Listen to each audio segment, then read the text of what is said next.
Gestern kam ein Zauberer mit einem Koffer in New York an. Einem Koffer voller magischer Geschöpfe.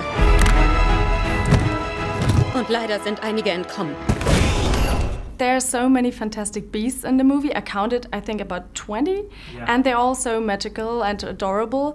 But I wanted to know, which one would you say is your favorite? I think the one that we both love the most would be Pickett. Is that right? No question. Pickett, who's a bowtruckle, the one that just like hugs little onto your leafy shirt stick and figure. He can pick locks and has kind of attention issues. Yeah, but also the ones that I loved were the mooncalves. Oh, yeah. And they're these ones with this massive eyes, and they just go and kind of stare like at the moon. or something, yeah. Don't they? Wherever the moon is, it's there. Yeah, my they're impression sort of a of mooncalf. sweet, dopey things. They are, yeah. If I've said it once, I've said it a million times, and I'll say it a million more. The Niffler, the Niffler, the Niffler. And if you go see this movie, you will know why, because that little Niffler is just the most adorable little creature. He's so tricky and mischievous, and you just want to cuddle up to him and take him home. That's why I am buying all the Niffler merchandise I can get my hands on. And Niffler is pretty cute, isn't he? I like the Demiguise a lot. He's like the little Yeti-looking guy. I think I love the Thunderbird. I think the Thunderbird is so magnificent, and he's been trafficked, and the Newts rescued him, and he sort of saves the day. Ich weiß jetzt, dass ich nicht träume. Wie kommen Sie zu der Erkenntnis? Sowas würde mir nicht mal im Traum einfallen. One scene I found most funny was your mating dance that you were doing. So I was wondering, could you explain What's going yourself? through your mind? What is happening? What is he doing? Well, J.K. Rowling had written that there should be a mating dance, and so I took it quite literally and went and looked up on YouTube for mating dances and failed to find anything of much help. And then I just did a few really humiliating dances that were put on video, and then David Yates, the director, gave me notes, and we somehow arrived at that thing, which by the way is the least humiliating of all the ones I did. Irgendetwas sucht unsere Stadt heim. Es verbreitet Zerstörung und ist dann ohne jede Spur wieder verschwunden. Hexen leben unter uns. Wir leben schon viel zu lange im Schatten. What would you guys do if you could do magic, like in real life? Yes, very good. I would be able to instantly create gold. Boop! Gold brick. I think that I would make things grow. So I would have a spell that made My gold things... brick get really big. Yeah, well, I wouldn't use it on your gold brick necessarily.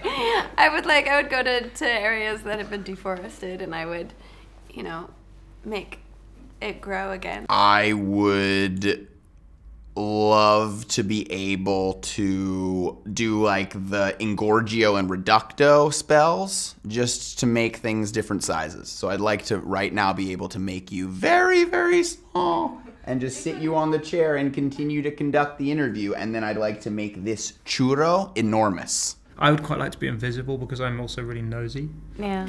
Sie haben doch einen Plan, oder? Sie brauchen unsere Hilfe.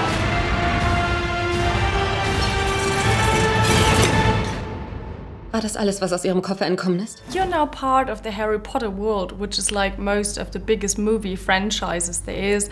How does it make you feel? It feels amazing. Yeah.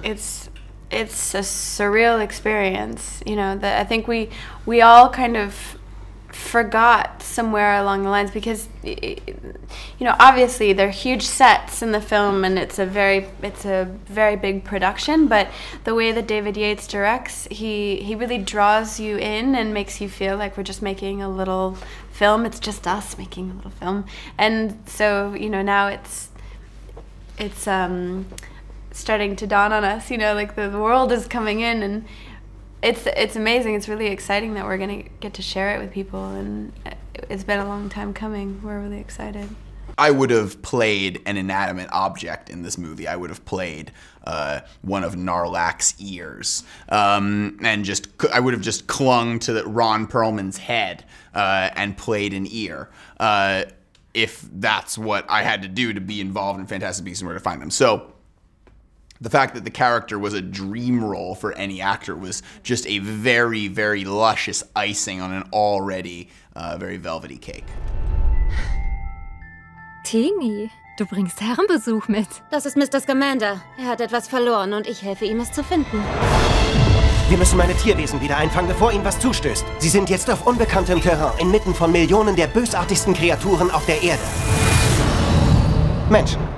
I already met you on set and I was so amazed that day because with all the sets, the streets of New York, the costumes, the props, I was wondering, did you had the chance to take anything as a souvenir? I had so many big plans for lifting things from the set and I didn't take a thing.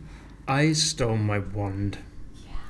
And Ezra stole his underwear. Well, the underwear was really fantastic. When you see 1920s underwear, you understand that they knew things back then about things, about, you know, private stuff. Okay. Like, you know, sometimes you want, you know, some airflow and maybe a larger, less confining underpant. And that's what they knew in the 1920s. They were like, let it all hang out. You know, they're essentially just like big linen shorts. Fantastic. Ich will unbedingt ein Zauberer sein.